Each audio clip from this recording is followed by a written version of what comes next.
तो दोस्तों आज मैं एक्सप्लेन करूंगा हाल ही में रिलीज हुई स्क्रीम 6 को, यानी कि स्क्रीम के पार्ट 6 को। ये एक स्लैशर मूवी सीरीज है जिसके ऑलरेडी 5 पार्ट आ चुके हैं, जिनको मैं ऑलरेडी एक्सप्लेन कर चुका हूं। तो अगर आपने वो वाली वीडियो नहीं देखी है तो जाकर जरूर देखना, उसका लिंक आपको नीचे डिस्क्रिप्शन में और पिन्ड कमेंट में मिलेगा, क्योंकि उसको देखे बिना आपको कुछ भी समझ में नहीं आने वाला है। और जैसे ही आप उस वीडियो को देख लोगे तो यहाँ पर आपको सारी चीजें आसानी से समझ में आने लगेंगी। और ये मूवी बहुत ही बढ़िया है। इसकी IMDb rating 7.4 stars out of 10 चल रही है। और सबसे इंटरेस्टिंग बात यह है कि इस मूवी के अंदर एक नहीं, दो नहीं, बल्कि उससे भी ज्यादा गोस्ट फेस किलर्स हैं। तो आपको देखने में बहुत मजा आने वाला है। तो चलिए अब बिना किसी देरी के चलते हैं सीधा वीडियो की तरफ।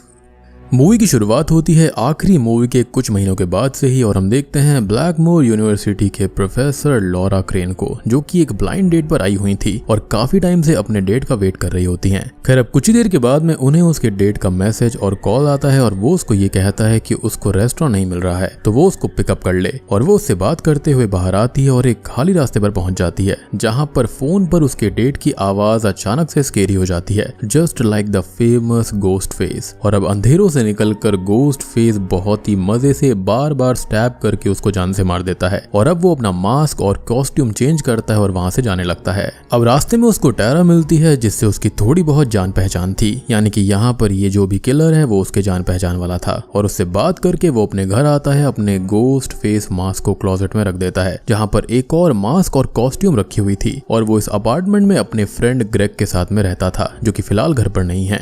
और ये कोई और नहीं बल्कि इसका नाम जेसन होता है। अब उसे ग्रेग का फोन आता है, जो कि गोस्ट फेस की आवाज में ही बात कर रहा होता है। और वो बातों ही बातों में सीरियस हो जाता है कि उसने उसकी ही टीचर को क्यों मार दिया, जिस पर वो कहता है कि उसने उसको नंबर कम दिए थे और उसे मारते वक्त उसे बहुत ही मजा आया। और जेसन ग्रेग के साथ मिलकर कारपेंटर सिस्टर्स को भी मारने की तैयारी में है। लेकिन तभी अचानक से ही ग्रेग की आवाज डिफरेंट होकर गोस्ट फेस की आवाज की तरह हो जाती है, काफी सीरियस हो जाती है, जिससे जेसन डर जाता है। और गोस्ट फेस उसे घर में यहाँ वहाँ कुछ ढूंढने का बोलता है। और शॉकिंगली उसे फ्रिज के पास में ग्रेग की बॉडी टुकड़ों में बटी हुई मिलती है। और अब सामने आता है इस मूवी का रियल गोस्ट फेस, और वो जेसन को भी स्टैब करके जान से मार देता है। और ये सीन यहीं पर शिफ्ट हो जाता है। खैर अब हम देखते हैं सैम कारपेंटर को, जो कि डॉक्टर स्टोन के पास लास्ट कुछ महीनों से थेरेपी लेने आ रही थी। और वो उन्हें बताती है कि वो काफी परेशान है, क्योंकि उसे पता चला था कि उसके रियल डैड एक सीरियल किलर थे, यानी कि Billy Loomis the original killer in the first Scream movie. और उसका बॉयफ्रेंड रिची भी एक किलर ही निकला, जो कि अपनी गर्लफ्रेंड के साथ मिलकर किलिंग करता गया। लेकिन ऑनलाइन उसके नाम के फैन क्लब्स बने हुए हैं और एक कॉन्स्पिरेसी थ्योरी भी चल रही है कि सब कुछ सैम ने ही किया था और बाद में बेचारे रिची को फंसा दिया गया। इनफैक्ट उसे अपने बॉयफ्रेंड को मारते हुए अच्छा भी लगा था, जो कि ये सारी की सारी बातें बिल्कुल बेकार थी। खैर अब कुछ और बातें करते वक्त उसकी डॉक्टर से बहस हो जाती है और वो अपने घर चली जाती है। खैर अब यहाँ पर हम कुछ कैरेक्टर से मिलते हैं, जिनके नाम होते हैं टैरा, जो कि सैम की ही बहन है। और ग्रेग और जेसन इन्हीं कारपेंटर सिस्टर्स को मारने की तैयारी में थे, लेकिन उससे पहले ही किसी और ही गोस्ट फेस ने उनको ही मार दिया।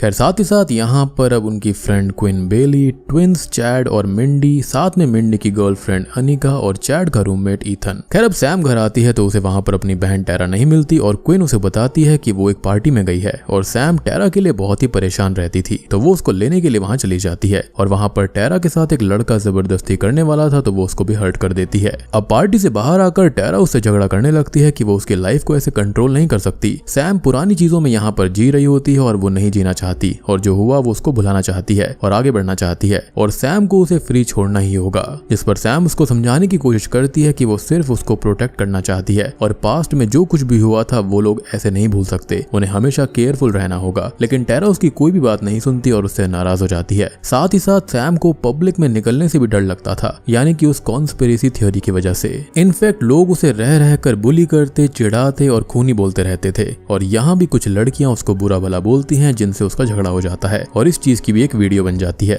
खैर अब वो सब लोग घर आ जाते हैं और चैड टैरा को समझाने जाता है कि सैम उसकी फिक्र करती है, जो कि बिल्कुल भी गलत नहीं है। और यहाँ पर हम ये समझ पाते हैं कि चैड और टैरा एक दूसरे को काफी पसंद करने लगे हैं। अब सैम घर के बाहर बैठी हुई थी और उसका बॉयफ्रेंड डैनी ब्रैकेट उससे आकर बात करता है, जिसे वो सब कुछ बताकर अपना मन हल्का करती है और वो उसको चेयर अप करता है। खैर अब तभी चैड सैम को ऊपर घर पे बुलाता है और वो वहां पर जाती है, तो टीवी पर जेसन और ग्रेग की ही न्यूज चल रही थी जिनको गोस्ट फेस ने खत्म कर दिया था। और ये सुनते ही सैम कांप जाती है और तुरंत ही टाउन छोड़ने का फैसला कर लेती है अपनी बहन को बचाने की खातिर। लेकिन टैरा उसके इनएक्शंस को जल्दीबाजी बताती है और कहती है कि वो ज्यादा सोच रही है और ये हो सकता है कि वहां पर सभी लोग कॉस्ट्यूम्स वगैरह में घूम रहे हैं तो ये गोस्ट फेस किलर के बजाय कोई और हो सकता है। लेकिन सैम आगे कुछ सोचे उससे पहले ही क्विन के डैड वेन बेली का कॉल आता है और वो सैम को बताते हैं कि उसकी आईडी जेसन के लास्ट स्पॉट पर मिली है तो उसे क्वेश्चनिंग के लिए उनके पास आना होगा। और ये हमने देखा था कि शुरुआत में जेसन उससे मिला भी था। अब सैम वेन के पास जाने लगती है लेकिन टैरा उसके साथ जाने की जिद करती है और वो दोनों ही अब वहां पर जाने लगती हैं। लेकिन तभी सैम के फोन पर रिची के नंबर से कॉल आता है जिस पर गोस्ट फेस उससे बात करता है जो कि बहुत ही शॉकिंग था कि रिची तो मारा गया था। और जेसन और ग्रेग की बात वो बताता है कि वो लोग उसको मारने का प्लान कर रहे थे। इस पर वो पूछती है कि क्या वो उसे प्रोटेक्ट करने आया है। इस पर वो कहता है कि नहीं, ऐसा बिल्कुल भी नहीं है। वो खुद ये जानता है कि सैम एक झूठी है, एक किलर है और वो उसे पनिश करके रहेगा, वो भी बहुत ही जल्दी। वो उसको काट देगा और खत्म कर देगा और रास्ते में आने वाले सभी लोगों को भी जान से मार देगा। जिसके साथ ही वो उनके सामने आता है और उन पर अटैक करने लगता है, यानी कि वो आसपास से ही बात कर रहा था।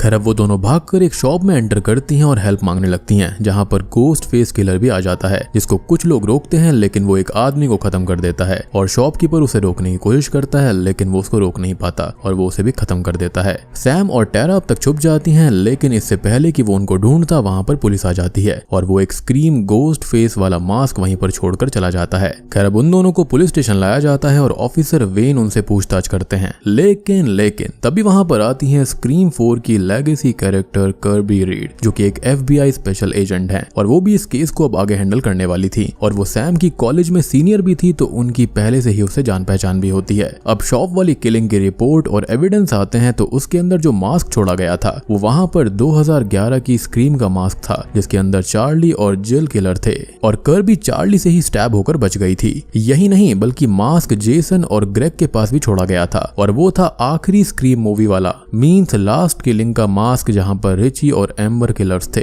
अब सैम इन सब चीजों से दूर रहना चाहती थी तो वहां से चली जाती है लेकिन वो शॉप वाले हादसे के टाइम वहीं पर थी तो वो और टैरा इन्वेस्टिगेशन खत्म होने तक टाउन से बाहर नहीं जा सकती थी जो कि काफी नॉर्मल है। खैर अब वो बाहर आती है तो उसे बहुत सारे रिपोर्टर्स घेर लेते हैं और उनमें से एक होती है गेल वेदर जिसने लास्ट टाइम पर बहुत कुछ छाप दिया था और उससे दोनों बहनें बहुत ही ज्यादा नाराज थीं। लेकिन वो उनसे कहती है कि वो उसका काम है लेकिन वो भी गोस्ट फेस को पकड़वाना चाहती है और वो सिडनी के बारे में भी बताती है कि वो अपनी फैमिली के साथ हाइडिंग पर निकल चुकी है ताकि वो हर चीज से बच पाए। खैर अब हम देखते हैं डॉक्टर स्टोन को जिनके घर वही गोस्ट फेस किलर आता है और उन्हें खत्म करके सैम की फाइल ले जाता है और यहाँ भी एक मास्क छोड़ जाता है जो कि स्क्रीम 3 का था। खैर अब ये खबर पुलिस तक पहुंच जाती है और अब कर्बी और वेन आपस में बात कर रहे होते हैं कि ये वाला जो किलर है वो चाहता क्या है और वो इन मास्क को छोड़कर क्यों जाता है। और इसलिए अब वो पुराने सारे के सारे रिकॉर्ड्स यानी कि स्क्रीम 1 to 5 को देखते हैं जहां पर हमने सारी किलिंग्स और गोस्ट फेस को देखा था, उनके बारे में वहां पर बात होती है। इधर सैम और बाकी दोस्त डिस्कस करते हैं कि ये वाला गोस्ट फेस क्या चाहता होगा एज हर गोस्ट फेस अपनी स्टैब मूवी बनाना चाहता है और रिची भी वही कर रहा था जिस पर मिंडी फिगर आउट करती है कि वो अपनी एक फ्रेंचाइजी बनाना चाहता है जिसके अंदर नए कैरेक्टर्स होंगे और लेगेसी कैरेक्टर्स आएंगे सिर्फ नॉस्टैल्जिया के लिए और सारे के सारे खत्म कर दिए जाएंगे।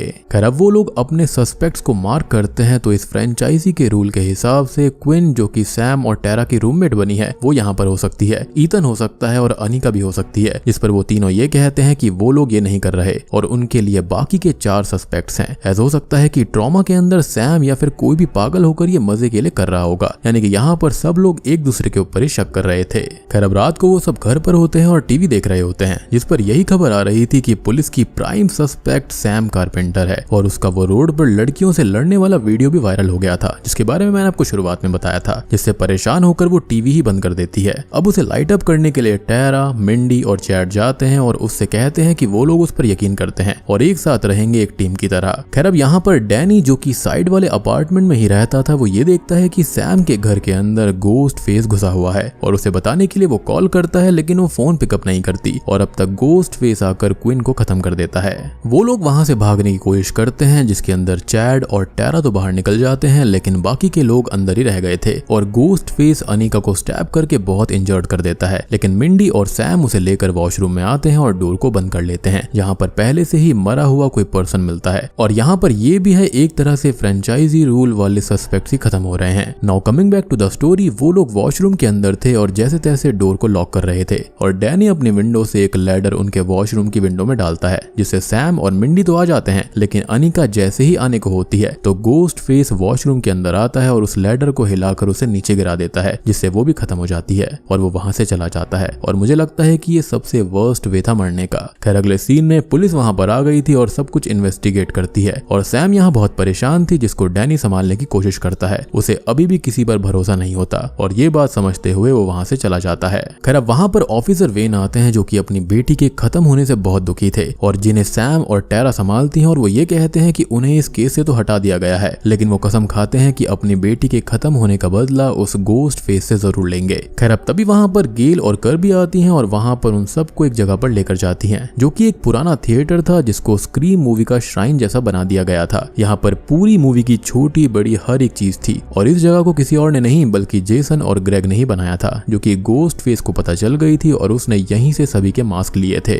खैर अब यहाँ पर सैम बिली के मैनिक्विन को देखती है, जहाँ पर उसे फिर से उसके विजन्स आते हैं, जो कि उससे इसमें शामिल होकर किलिंग करने का कहता है, लेकिन वो खुद को संभालती है। अब उसकी थोड़ी बहुत बहस यहाँ पर अपनी बहन टेरा से भी हो जाती है, जो कि ये कहती है कि वो नॉर्मल लाइफ जीना चाहती है, जो कि हो ही नहीं रही है, जहाँ पर कर्बी उसे और गेल सैम को संभालती है। अब वो सब वहां से जाते हैं और एक प्लान बनाते हैं कि सैम और टेरा अकेले घूमेंगे और बाकी लोग छुपकर उन पर नजर रखेंगे, जिससे जब गोस्ट फेस उनके पास में आए तो वो उसको पकड़ लें और कॉल करने पर उसकी लोकेशन भी मिल जाएगी। लेकिन ये प्लान फेल हो जाता है क्योंकि गोस्ट फेस का कॉल आता तो है, लेकिन गेल के घर से, और वो सब अब गेल को बचाने भागते हैं। खैर अब यहाँ पर गेल घर पर अपने बॉयफ्रेंड के साथ थी और गोस्ट फेस उसको कॉल करता है। वो उसको डराता है, मॉक करता है, पुरानी बातों के बारे में बोलता है, यानी कि डूई के मौत पर इमोशनल करता है और इसी बीच उसके बॉयफ्रेंड को खत्म भी कर देता है। अब वो गेल पर अटैक करता है, लेकिन वो उससे बचकर भागती है और अपनी गन उठा लेती है, लेकिन वो उससे बच जाता है और फाइनली उसको स्टैब कर देता है। लेकिन तब तक सैम और टेरा वहां पर आ जाती हैं और गोस्ट फेस भाग जाता है। साथ ही साथ गेल यहाँ पर अभी सेफ थी, जिसको हॉस्पिटल ले जाया जाता है। सभी लोग अब हॉस्पिटल आते हैं और अब तक सैम पूरी तरह से टूट चुकी थी और वो फैसला करती है कि अब वो किसी को भी खत्म नहीं होने देगी और खुद गोस्ट फेस के पास में जाएगी, क्योंकि वही उसका टारगेट है। और सब लोग उसको समझाते हैं कि अभी तक उसने सभी को प्रोटेक्ट किया, तो अब वो लोग उसको प्रोटेक्ट करेंगे।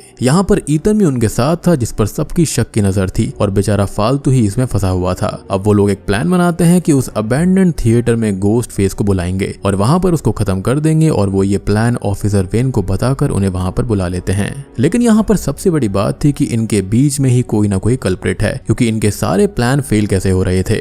अब वो सब ट्रेन से थिएटर के लिए निकलते हैं, लेकिन भीड़ की वजह से मिंडी और ईथन की ट्रेन मिस हो जाती है और वो दोनों सेकंड ट्रेन से जाने लगते हैं। अब सैम देखती है कि हैलोवीन की वजह से सभी लोग हॉरर कॉस्ट्यूम्स के अंदर हैं और बहुत सारे तो गोस्ट फेस बने हुए थे, जिससे सबका डर बहुत बढ़ जाता है कि उनमें से कोई भी असली गोस्ट फेस हो सकता है। यहाँ पर मिंडी की ट्रेन में भी वही हाल था और वो तो ईथन पर भी शक कर रही थी, लेकिन जैसे ही वो ईथन की नजरों से दूर होती है, अकेले में आती है, तो गोस्ट फेस आकर उसे स्टैब कर देता है और वहां से भाग जाता है। ईथन अब मिंडी को संभालता है और उसे तुरंत ही हॉस्पिटल लेकर जाता है। इधर सब लोग थिएटर पहुंच जाते हैं, जिन्हें बाहर कर्बी मिल जाती है और अंदर जाने से सैम डैनी को मना कर देती है, ये कहते हुए कि वो लोग उसे इतने अच्छे से नहीं जानते, और वो बाहर ही रुक जाता है। यानी कि शक की सुई किसी के ऊपर भी जा सकती थी। खैर अब सभी लोग अंदर जाते हैं और कर्बी डोर्स को लॉक कर देती है और सैम अंदर आ जाती है अपने फादर बिली के मैनिक्विन के पास, जहां पर फिर से उसे उसके विजन्स आते हैं कि हथियार उठा लो और खुद सब कुछ खत्म करो, और वो उसका ही नाइफ पिक करती है। अब तभी उसको कॉल आता है ऑफिसर वेन का, जो कि एक शॉकिंग बात बताते हैं कि वो थिएटर उनके लिए खतरा है, क्योंकि कर्बी ने झूठ बोला। असल में वो कुछ टाइम पहले ही FBI से निकाल दी गई है, मींस वही किलर हो सकती है। और सैम अब टेरा को ढूंढने जाती है। यहाँ पर टेरा चैड के साथ थी और वो दोनों अपने प्यार का इजहार कर ही देते हैं, लेकिन तभी गोस्ट फेस आकर उनको स्टैब करता है और वो लोग वहां से भागते हैं।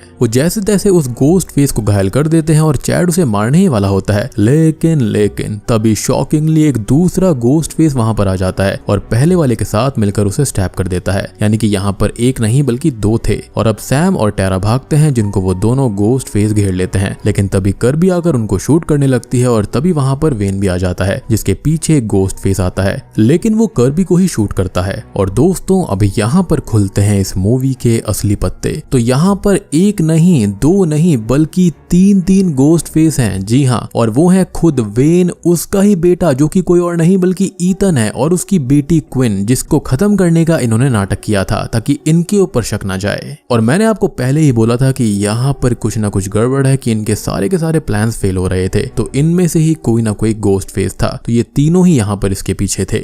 ये तो साला वही हो गया रक्षा की भक्षक है। खैर अब वो अपना सच बताता है कि उसने ये आखिर किया क्यों है। तो वो अपने बेटी की मूवी स्टैप को कंप्लीट करना चाहता है, जिसके अंदर सैम इवेंचुअली असली गोस्ट फेस के रूप में सबके सामने आती और मारी जाती। मींस सभी किलिंग सैम ने ही की, ऐसा उसका बेटा दिखाना चाहता था जिसे सैम ने मार दिया था। तो सैम ने यहाँ पर किसको मारा था और कौन अपनी ही स्टैब मूवी तैयार कर रहा था? तो वो कोई और नहीं बल्कि रिची ही था। जी हाँ, और वेन उसका ही फादर है और ईथन भाई और क्विन बहन है। और जो कॉन्स्पिरेसी सैम के नाम से शुरुआत से चल रही है ना, कि उसने सब कुछ किया है, रिची को फंसाया था, तो वो किसी और ने नहीं बल्कि क्विन ने ही शुरू करवाई थी, जिस पर लोग यकीन भी करते गए। और वो लोग जो गोस्ट फेस मास्क यूज कर रहे थे वो पुराने विलन्स के थे, और जो मास्क वेन के पास था वो बिली वाला मास्क था, जिसे वो सैम को पहनने को बोलता है, क्योंकि उसे पहनाकर वो उसको मारेगा और पूरी दुनिया को बता देगा कि सैम अपने डैड जैसी ही थी एक किलर। खैर अब वो लोग सैम और टेरा की ओर बढ़ते हैं, लेकिन वो लोग समहाउ उनसे बच जाती हैं और अब टेरा ईथन को स्टैब कर देती है और सैम क्विन को शूट कर देती है। वो वेन को मारे उससे पहले ही उसकी बुलेट्स खत्म हो जाती हैं और वो दोनों नीचे गिर जाते हैं। और जब वेन को होश आता है तो वो अकेला था, जिसे अब द अल्टीमेट गोस्ट फेस का कॉल आता है, जो कि उससे थोड़ी बहुत बात करता है और अब उसके पास आकर उसको स्टैब करके खत्म कर देता है। और ये कोई और नहीं बल्कि सैम थी, जिसे यहाँ तक आने पर मजबूर कर दिया गया था। उसके फादर के विजन्स उसको बार बार बोल रहे थे कि उसे सब खत्म करना होगा और वही उसने किया। अब सैम और टेरा उसको खत्म करके बाहर आती हैं और टेरा ये बोलती है कि वो सैम के साथ ही रहेगी और ऐसे उनके रिश्ते ठीक हो जाते हैं। ईथन अभी भी यहाँ पर जिंदा था और वो उनको मारने बढ़ता है, जिसे कर भी शूट कर देती है, यानी कि यहाँ पर वो किलर नहीं थी। और अब तक डैनी ने भी पुलिस बुला ली थी। अब मूवी के एंडिंग सीन में सभी को हॉस्पिटल लेकर जाया जाता है और चैड भी बच गया था। मिंडी भी बच गई थी, जो कि वहां पर आकर चैड के साथ हॉस्पिटल जाती है। और अब हम सैम को देखते हैं, जो कि अपने डैड वाले मास्क को अपने पास रख रही थी, लेकिन टेरा को देखकर वो मास्क को फेंक देती है, यानी कि वो किलर नहीं बनेगी, क्योंकि उसने अपनी बहन को प्रोटेक्ट करने का सोच लिया था। और बूम, इसी के साथ में स्क्रीम 6 मूवी यहीं पर खत्म हो जाती है। तो दोस्तों ये थी स्क्रीम 6 मूवी की कहानी, जो कि काफी फेमस हुई है। इसकी रेटिंग भी काफी हाई है एंड ट्रस्ट मी ये मूवी देखने में भी काफी इंटरेस्टिंग है। पिछली वाली मूवी से काफी बढ़िया है। इसका एक्चुअल में पिछली मूवी से कनेक्शन है और साथ ही साथ यहाँ पर हमको स्क्रीम मूवी के 27 साल एक साथ दिखा दिए गए हैं, जो कि बहुत ही बढ़िया लगता है। यानी कि इतने सारे रेफरेंस है कि मजा ही आ जाता है। और अगर आपने बाई चांस मेरी पिछली वीडियो को मिस कर दिया है, जिसके अंदर मैंने स्क्रीम 1 to 5 के सारे चीजों को एक्सप्लेन किया था, तो उसको भी जाकर देख लेना, तभी आपको ये चीज समझ में आएगी। उम्मीद करता हूँ कि आपको वीडियो पसंद आई होगी। पसंद आई है तो वीडियो को लाइक कर देना। आपको ये मूवी कैसी लगी कमेंट सेक्शन में जरूर बताना। चैनल के ऊपर नए हैं तो सब्सक्राइब कर लीजिए। तो मैं आप सबको मिलता हूँ अगली वीडियो के साथ में, तब तक के लिए।